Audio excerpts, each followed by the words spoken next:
What's your opinion on the general election, and who would you vote for? I'd most likely be voting for Labour or Lib Dems. To be honest, I haven't been that well informed in the whole situation, so I need to hear more before I actually make an opinion or make a decision. But yeah, I'm going to go for the Lib Dems in the general election. Interesting. I've heard that a couple times today. And why the Lib Dems? Because they're sort of like, they speak to me, and I think that it's very important what they stand for. And it's my first time voting. I think it's the first time is really one that really counts, and you've got to sort of make your mark with your first vote. So who would you vote for? Neither? Oh, neither. Yeah. What about reform, for example? Oh gosh, no. No? Okay. We've had a lot of Liberal Democrats. Well, I would be more leaning that way. I'll be voting for Greens. Why?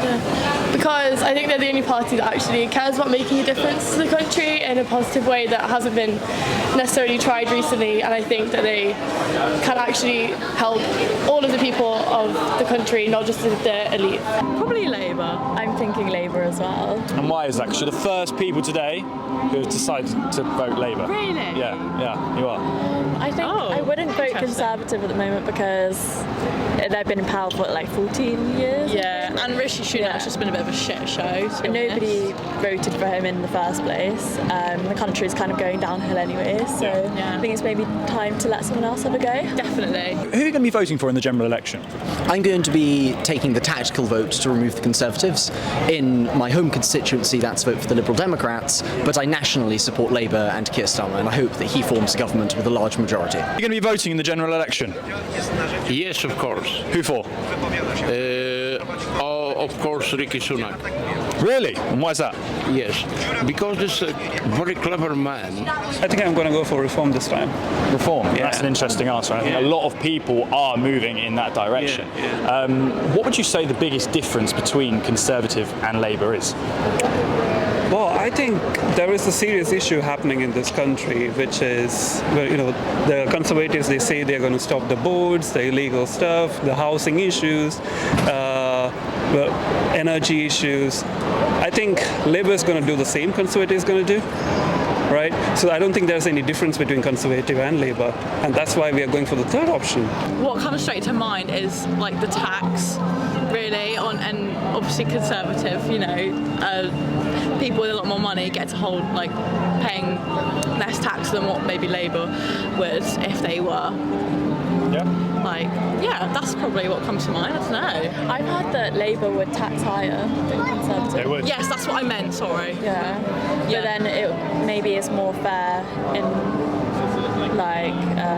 tax brackets, I'm not sure. I look at the parties and they all say things, and I don't have much faith that any of them are going to follow through on everything, because the reality is they're making promises to get votes, but once they get there they won't be able to do the things they want to do, and the things they want to do may not be what they promise anyway. So I'm a bit cynical about it all. What do you think the main difference between Labour and Conservative is? Because I think they're kind of two sides of the same coin. Yeah, I completely agree. I don't think there is any substantial difference at this point, especially in terms of policies. I don't think there is any difference or any use in voting in one over the other than to get the Tories out. I think, especially from like a student perspective, it's really hard to see either Labour or Conservatives' policies appealing to students in particular. They seem to be targeted to another generation, and the younger voice not really heard. And I think that's why people still see them as two sides of the same coin. I've been speaking to a lot of people today, and what they have to say is that Conservative and Labour are like two wings of the same bird, two sides of the same coin, and that they don't want to vote for either, and they just want to, escape politics because it's just a nightmare. I wouldn't say two sides of the same coin. I'd call them different coins. I think fundamentally Labour care about this country and the people that are in it, whereas the Conservative Party is out for themselves and their wealthy funders. Would you say that as individual parties, they're the ones creating the legislation and ideas, or do you think something else could be influencing it, like more private institutions or forums that are more kind of on a global scale? Could be, because when you look at what they're doing most of the same things. So it could be a private thing, or private, as you said, private constitutions, private institutions which are influencing both of the parties. Obviously, they need funding, and I think they get funding from the same place. So probably they are doing whatever their funders ask them to do. Well, I think it's got to be all of those, but how much of which? I am sure that there are plenty of people who are looking at their wealth and how they can make more wealth and how can they get politicians to be in the right place for that. We do see things that we wonder about. I mean, the whole abortion issue, I think, is complicated by the big pharmaceutical companies trying to turn people's opinions on things because they want to make money out of the things that they do. You see who's donating to these parties, who's involved, and like it's a long laundry list of people you probably don't want to involve yourself with. Do you know Bill Gates? Yes, I know. Do you think businessmen like that should influence our government? Yes, of course, definitely for the Conservative Party, not for second one.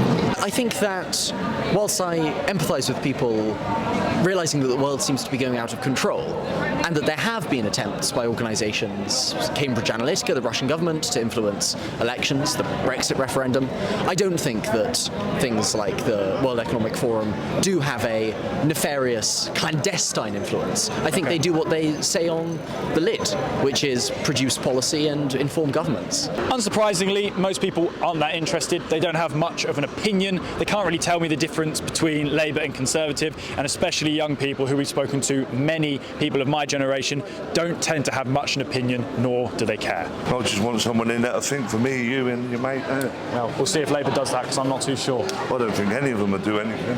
I just can't handle that. Them in there, the ones that have been in there for 5 prime ministers, there'd have been a revolution in another country after 2. It's true, let's start the revolution. Then what I always have done. I've done all my life.